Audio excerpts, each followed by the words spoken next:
Hello, in this video I will briefly explain the main features of 2025 Yearbook.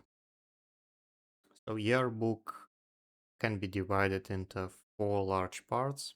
The first one is theoretical part, mechanics and theory.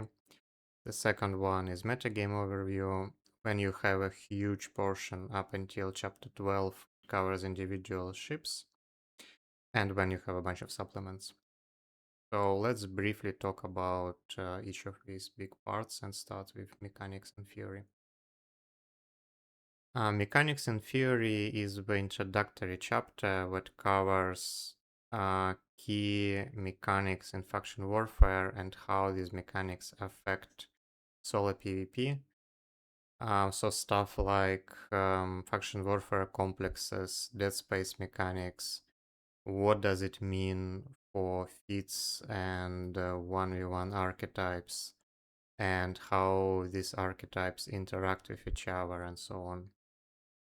I tried to make it as concise as possible. It's only 5 pages, but it covers stuff that you kind of need to know to actually make use of a lot of the material later on. So if you know all of this stuff, you can skip it. If you don't know, I highly recommend reading it. And if you need more detailed overview on specific mechanics in faction warfare or on solo PvP concepts like positional advantage, range control, 1v1 archetypes, and so on, I recorded a bunch of videos, and you just click on one of these icons and you can watch a video. Every video is like 5 to 10 minutes long. Alright, so next you have metagame overview. Metagame overview starts with the summary of all frigates and destroyers included in the yearbook. You have tire, weapons, tank, and the archetype for every ship. Tire essentially means how strong the ship is. Balanced is the middle. When you have balance plus and balance minus, balance plus means that the ship itself is fine, but it interacts really well with the current meta. And balanced minus means the opposite. The ship is fine, but current meta is just not very favorable. But it may change if CCP rebalances certain things. You also have top and underpowered.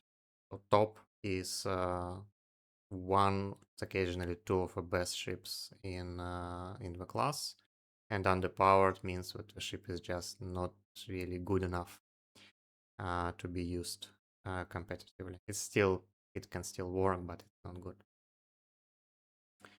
One of the useful things in this summary is the summary of archetypes.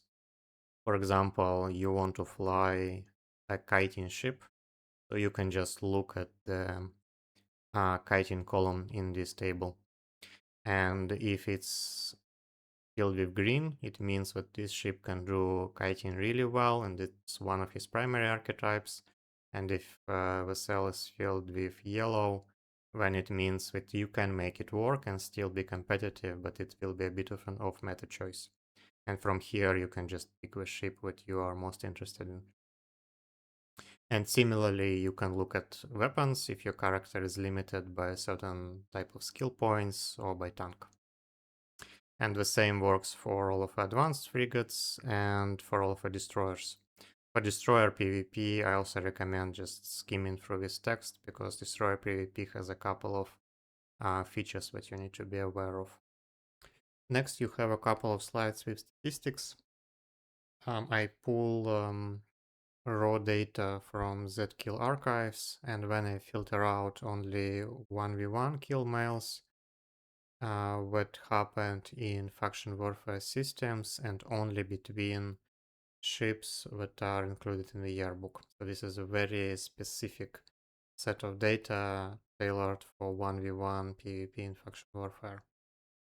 So you have data on most popular ships, data on the overall activity in faction warfare, data on structure between different ship classes, and when probably the most useful are engagement maps. Engagement maps are scatter plots that show data on the number of engagements and average win rate. Number of engagement is essentially a proxy for popularity of a ship, and win rate is a proxy for the strength of a ship. You can't obviously interpret it directly, like the ship with the highest win rate does not always be the best choice, but it's a pretty good proxy for what we are trying to do here. How do you interpret this data? So for example, let's look at the comet. This dot shows that between January 2024 and August 2025, there have been approximately 48,000 1v1 engagements in faction warfare systems that included a comet. And among these 48,000 engagements, Comet won approximately 68% of them.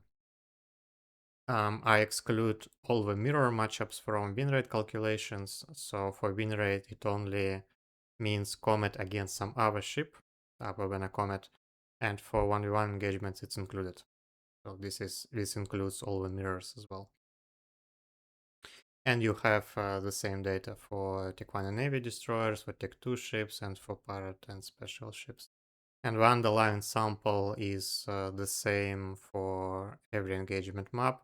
So it means that, for example, Worm scores approximately 77% against all the ships included in the yearbook, so against all frigates and destroyers in faction warfare. After the metagame overview, you have individual pages or ship profiles.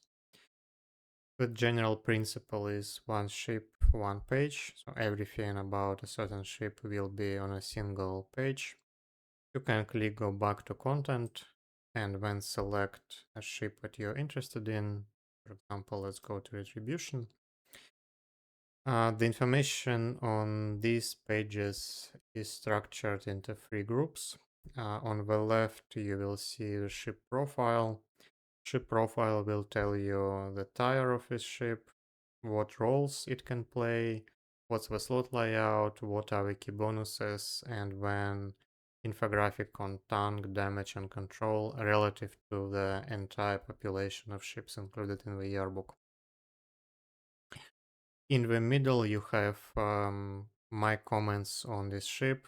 So a couple of key considerations in terms of fitting its place in the meta, how to fly it, what to fight, what to avoid, etc.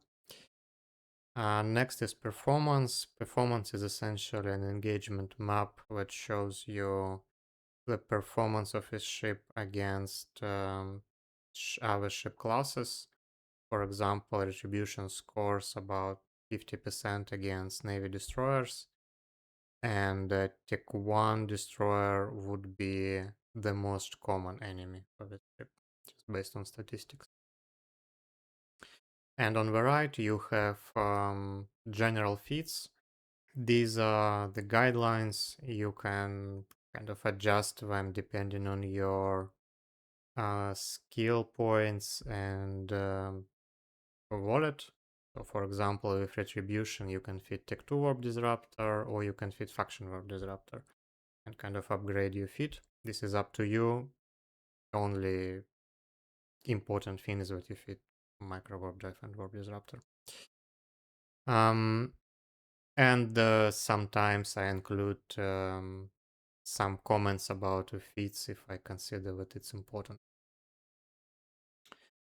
And at the bottom, you have statistics on weapons. So I essentially take all the retributions that were lost in 1v1 fights in faction warfare. And when I look how many of them were fitted with pulses, all kinds of pulses, and how many of them were fitted with beams. And this gives you a good overview on what to expect when you fight against retribution.